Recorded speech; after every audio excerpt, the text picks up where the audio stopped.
السلام عليكم. أنا شخص ما كانش بيحب القراية، وكان نفسي دايمًا إني أكون من ضمن الناس اللي بتحب القراية، وفي ظل محاولاتي إني أكون الشخص ده، قريت كتاب خلّاني فعلًا أشوف إن الحاجات البسيطة ممكن فعلًا تعمل نتايج مش متوقعة. بس إزاي ده ممكن يحصل؟ ده اللي هنتكلم عنه النهارده في الفيديو عن كتاب Atomic Habits أو العادات الذرية. طيب أنا عارف إن ال10 ثواني الجايين دول أنت ما بتحبهمش، بس أنا محتاج أقولهم عشان لازم إنك تعرفهم، وهو إن كتاب Atomic Habits ده اللي كتبه شخص اسمه جيمس كلير، وجيمس كلير ده كان باحث في علم النفس للسلوكيات، وكتاب Atomic Habits ده من أكثر الكتب ليه اللي اتباعت. بس أنا عارف إنك ما بتحبش الجزئية دي، بس كان لازم أقولها. أول فكرة في الكتاب وهو إن التغيير الحقيقي مش بيجي بس إنك تحط هدف، التغيير بيبدأ لما أنت بتبني هوية. يعني مثلا بدل ما أنت تقول إن أنا عايز كل يوم أقرأ كتاب، لأ، قول أنا عايز أكون الشخص اللي بيحب القراية. لأن أنت لما بتقول كده أنت فعلا بتحس إنك بتنتمي للناس دي، فبالتالي العادة بالنسبة لك مش بتبقى مجهود عليك، هي بتبقى طبيعية بالنسبة لك. أنا عن نفسي بقيت بستخدم كده، وأظن ده بان جدا في المقدمة، وإني قلت إن عايز أكون الشخص اللي ما بيبطلش قراية. في الأول أنا ما كنتش باقولها كده، أنا فعلًا كنت باقولها إن أنا عايز أقرا كتب كتير، بس ما كنتش باوصل لحاجة. ولمّا بدأت إن أنا أغيّر الهوية، فعلًا أثّرت عليَّ. وده الفرق بين إنك تحط هدف وإنك تبني هوية. تاني فكرة وهو إن أي عادة كبيرة بتبدأ بخطوة صغيرة. هتقول لي يعني إيه؟ ما أكيد أي حاجة كبيرة بتبدأ بخطوة صغيرة. وعارفين برضه إن مشوار ال1000 ميل بيبدأ بخطوة. استفدت أنا إيه يعني؟ هاقول لك أنا عارف إنك عارف المعلومات دي، بس السؤال هنا، هل أنت عمرك طبّقت الكلام ده بالطريقة الصح؟ وهنا بييجي الفرق فعلًا ما بين اللي عايز يعمل عادة جديدة، واللي بيحاول بس مش بيلتزم. وده بيخلّينا نوصل لقاعدة مهمة أوي في الكتاب، وهي قاعدة الtwo minute rule أو قاعدة الدقيقتين. فكرتها بسيطة خالص، وهو إنك أول ما تعوز إنك تعمل عادة جديدة، روح اعملها لمدة دقيقتين بس. فمثلًا لو أنت عايز إنك تبدأ قراية، روح اقرا في فقرة بسيطة جدًا لمدة دقيقتين. أو مثلًا لو أنت عايز تتمرّن، روح اتمرّن تمارين خفيفة لمدة دقيقتين. هتقول لي طيب الدقيقتين دول هيعملوا إيه يعني، هاستفاد إيه في الدقيقتين دول؟ هاقول لك إن الدقيقتين دول هم المفتاح، لإنك مش بتضغط على نفسك من أول لحظة، ما بتدخلش على العادة بنفس الحمل اللي بيخلّيك إنك تكرهها زي قبل كده. أنت بتبدأ بالراحة، بتحس بإنجاز بسيط، ومع الوقت الدقيقتين دول بيبقوا 10، ومع الوقت بتبقى عادة يومية ليك. وفي نقطة مهمة أنت لازم تفهمها، وإن الكتاب ما كانش بيتكلم بالذات عن القراية أو التمرين. الكتاب كان عايز يخليك إنك تعمل سيستم أو نظام لحياتك، وإن السيستم ده هو يكون ملائم لأي حاجة أنت بتعملها، أيا يكن زي القراية، تمرين، الشغل. وده بان جدا في قاعدة تانية وهي قاعدة ال1% أو ال1%. وفكرتها ببساطة إن أنت مش محتاج إن أنت تعمل في يوم وليلة 100% أو إنك تحقق 100%. لأ، الكتاب كان بيقول لك إن أنت ممكن لو اتطورت ل1% بس كل يوم، أنت على مدار سنة هتبقى اتطورت 365%. صدقني ده رقم كبير جدًا لو أنت عايز تعمل أي عادة عندك. تالت فكرة وهو إن أي عادة بتعدي ب4 مراحل، أولهم الإشارة، تاني حاجة وهي الرغبة، تالت حاجة وهو الفعل، رابع حاجة وهي المكافأة.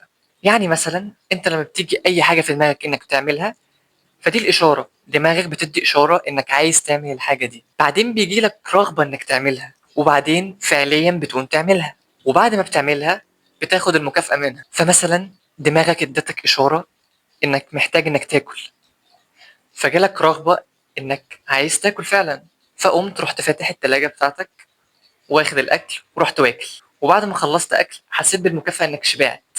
أي عادة في الدنيا دي كلها هي بتعدي بنفس المراحل، بس لو عايز تبني عادة بطريقة صح محتاج إنك تكون ذكي في ال4 مراحل دول.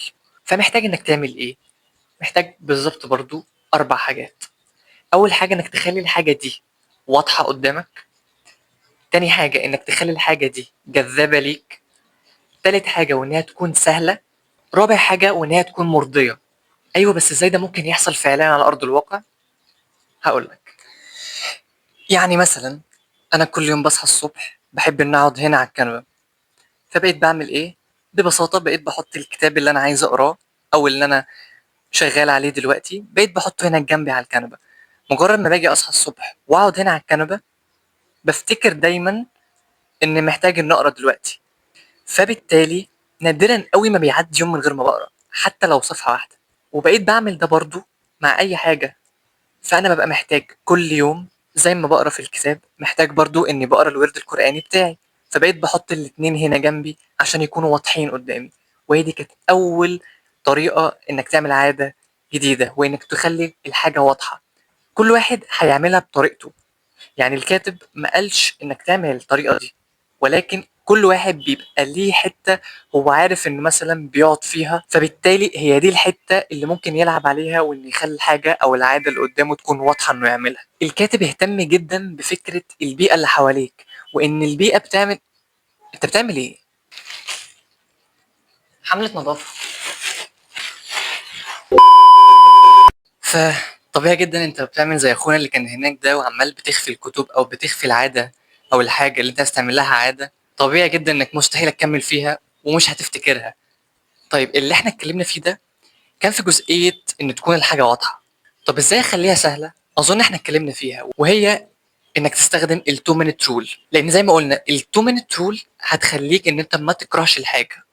انت بتعملها مده دقيقتين بس، فكأنك بتعمل زي تسخين كده، فالطبيعي انك انت مش هتكرهها. طب ازاي اخلي الحاجه دي جذابه؟ الطريقه بسيطه جدا. انت شوف مثلا سير حياتك في اليوم عامل ازاي. والله مثلا في ناس بتحب تشرب القهوه وبتستمتع وهي بتشربها، فلو انت مثلا من الناس دي جرب كده في الوقت اللي انت بتشرب فيه قهوه انك تقرا صفحه من اي كتاب. اللي بيحصل هنا ان دماغك بتربط ما بين الحاجتين دول، وانك لما بتشرب القهوه اللي انت بتستمتع بيها فبتقرا الكتاب، فبتحس برضه باستمتاع لانك بتعملها وانت بتعمل حاجه بتستمتع بيها. طب هتقولي طب انا شخص يا سيدي ما بيشربش قهوه. هقول لك هي مش قاعده. انت شوف حياتك بتعمل ايه حاجه بتحبها كل يوم ودخل معاها مثلا عاده القرايه، وهنا انا بتكلم على اي عاده مش القرايه بس. طب بالنسبه لجزء ان هي تكون مرضيه، الجزئيه دي شائكه جدا، مش عشان هي صعبه، بالعكس هي سهله جدا، بس معظمنا كان بيطبقها غلط. هتعملها ازاي؟ انت مثلا بعد ما قريت الصفحه من الكتاب او بعد ما طبقت ال2 minute رول محتاج انك تكافئ نفسك، بس الغلط هنا ان معظمنا بيكافئ نفسه بطريقه غلط. ازاي؟ عن طريق ان هو ممكن يكافئ نفسه بحاجه كبيره جدا، وده في حد ذاته غلط. ليه؟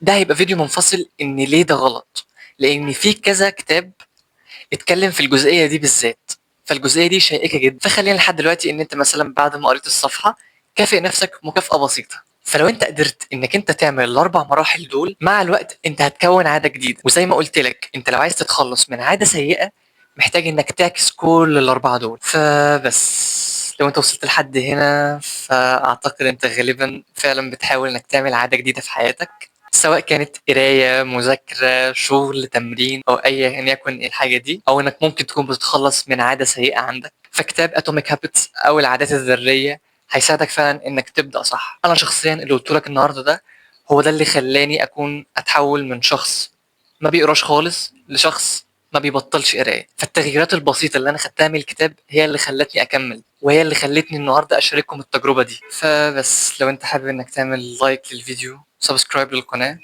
وتشير الفيديو ده مع ناس ممكن تستفيد منه، ده هيفيدني جدا. وكمان لينك بيج الانستجرام لحظة ادراك موجود تحت في الديسكريبشن لو انت حابب انك تعمل فولو. وكمان انا حابب ان اعرف رايك في الفيديو، ايه اللي كان وحش ايه اللي كان حلو. وبس اخر حاجة، انا عارف ان كواليتي الصوت وحشة ولكن ده انا بحاول اعدله، فان شاء الله في الفيديوهات الجايه كواليتي الصوت هيبقى احسن واحسن. وكمان كنت حابب اسمع رايكم في الباك جراوند، هل كده احسن ولا اللي كنت عامله في الفيديو اللي فات؟ وبس، سلام.